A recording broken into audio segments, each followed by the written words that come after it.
एक छोटे से गांव शिवगढ़ में रातें अक्सर रहस्यमयी और डरावनी होती थीं। लोग कहते थे कि उस गांव के बाहर एक सुनसान कोठी में एक चुड़ैल का साया है। कई सालों से गांव वाले उस कोठी के पास जाने से डरते थे, क्योंकि कहा जाता था कि रात को वहां से अजीब अजीब आवाजें आती हैं। लेकिन अब तक किसी ने उस चुड़ैल को अपनी आंखों से नहीं देखा था। मुझे नहीं लगता कि सच में कोई चुड़ैल होती है। यह सब लोगों के दिमाग की बातें हैं।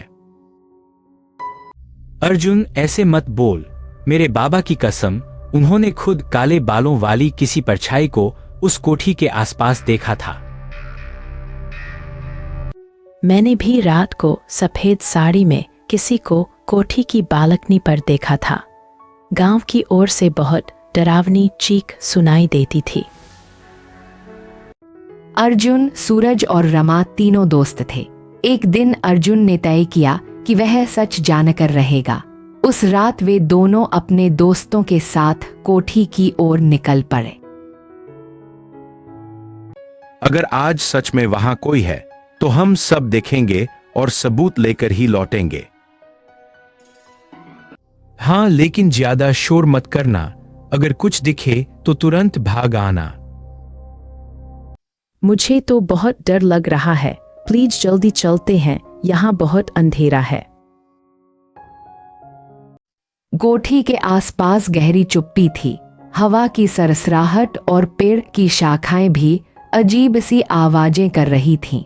सबकी सांसें थमी हुई थीं।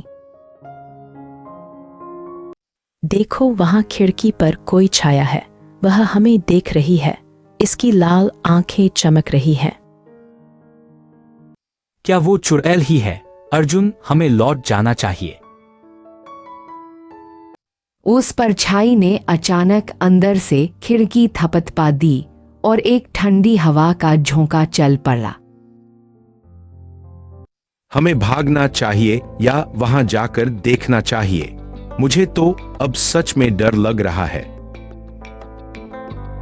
अगर हम यहां से भागे तो हमेशा डरते रहेंगे। एक बार राम राम करके अंदर चलते हैं। अर्जुन ने डरते डरते कोठी का दरवाजा खोला। भीतर पूरी तरह अंधेरा था। बस एक मोमबत्ती जल रही थी। अंदर झाड़ू पोंछा करती एक बूढ़ी औरत दिखी। कौन हो तुम लोग? इस वक्त यहाँ क्या कर रहे हो? हम यहाँ सुनी बातों की सच्चाई जानने आए हैं। लोग कहते हैं यहाँ चुड़ैल रहती है। मैं यहाँ अकेली रहती हूँ। गांव वालों ने खुद मुझे चुड़ैल कहकर दूर कर दिया। मैं तो बस बची खुची जिंदगी बिता रही हूँ। सब दोस्त हक्के बक्के रह गए।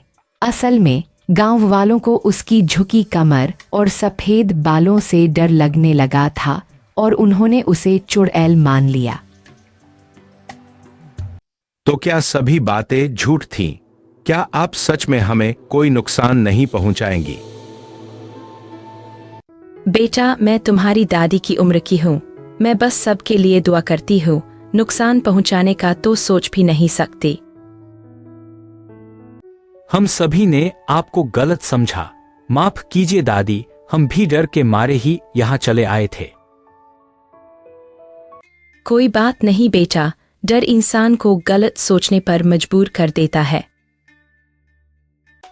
सभी बच्चों ने बूढ़ी अम्मा से माफी मांगी और वचन दिया कि वे गांव वालों को सच्चाई बताएंगे। चलो गांव चलें और सबको बताएं कि यहाँ कोई चुड़ैल नहीं रहती। हाँ, अब इस कोठी की सच्चाई सभी को पता चल जाएगी। बूढ़ी माई अब अकेली नहीं रहेंगी। अगले दिन अर्जुन, रमा, सूरज, मोहन और गीता ने मिलकर गांव में सबको बताया कि कोठी में सिर्फ बूढ़ी माई रहती हैं, कोई चुड़ैल नहीं है। हमें एक साथ आकर बूढ़ी माई की देखभाल करनी चाहिए ताकि वे अकेली न रहें और गांव में डर खत्म हो जाए। धीरे धीरे गांव वाले भी आने लगे और अपना डर भगाने लगे। बूढ़ी माई अब सबके साथ खुश रहने लगी। यह कहानी हमें सिखाती है कि बिना सच्चाई जाने अफवाहों पर भरोसा नहीं करना चाहिए।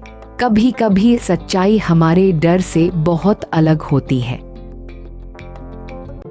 सिंदूरी गांव सुरम्य पहाड़ियों के बीच बसा था, परंतु उस गांव में एक बात हर किसी के मन में डर बैठा देती थी। गांव के बाहर बड़ा सा पीपल का पेड़, जहां लोग कहते थे कि रात में कोई डरावनी चुड़ैल घूमती है।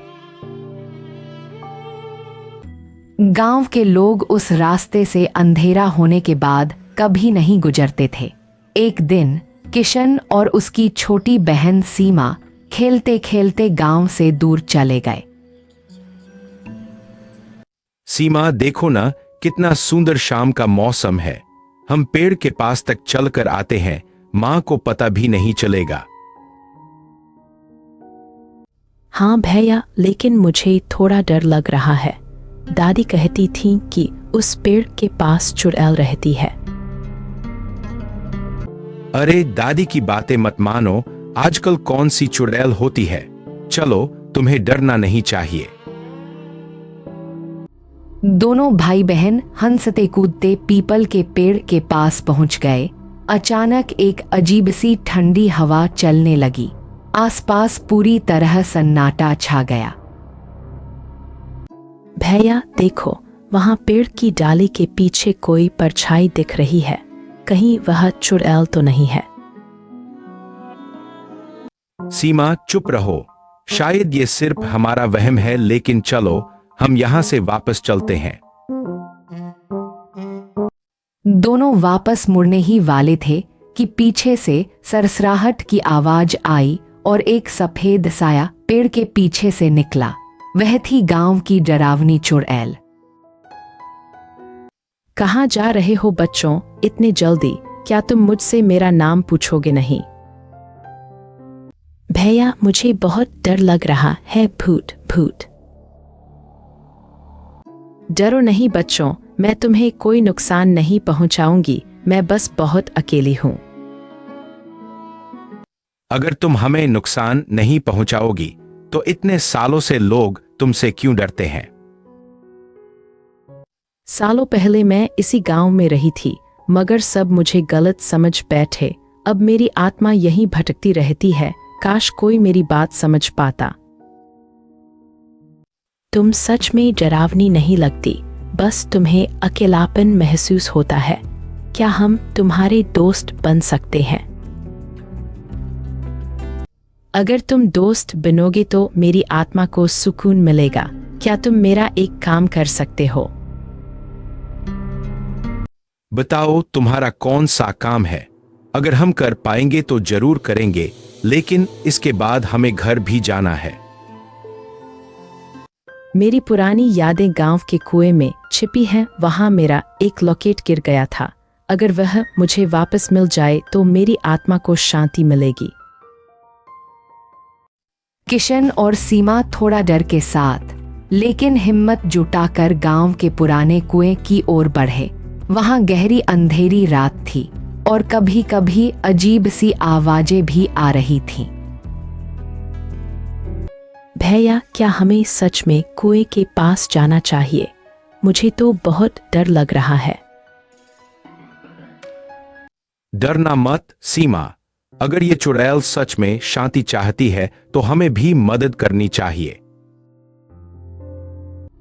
दोनों हिम्मत करके कुएं के पास पहुंचे। वहां पत्थर के पास कुछ चमक रहा था। किशन ने पत्थरों को हटाकर एक सुंदर लॉकेट खोज निकाला। देखो, मिल गया। चलो इसे चुड़ैल को वापस दे आते हैं ताकि उसका दुख दूर हो जाए। हाँ भैया, अब मुझे डर नहीं लग रहा। शायद वह सच में बुरी नहीं है। दोनों जैसे ही लॉकेट लेकर पीपल के पेड़ के पास पहुंचे, वहां चुड़ैल उनकी राह देख रही थी। उसकी आंखों में उम्मीद की झलक थी।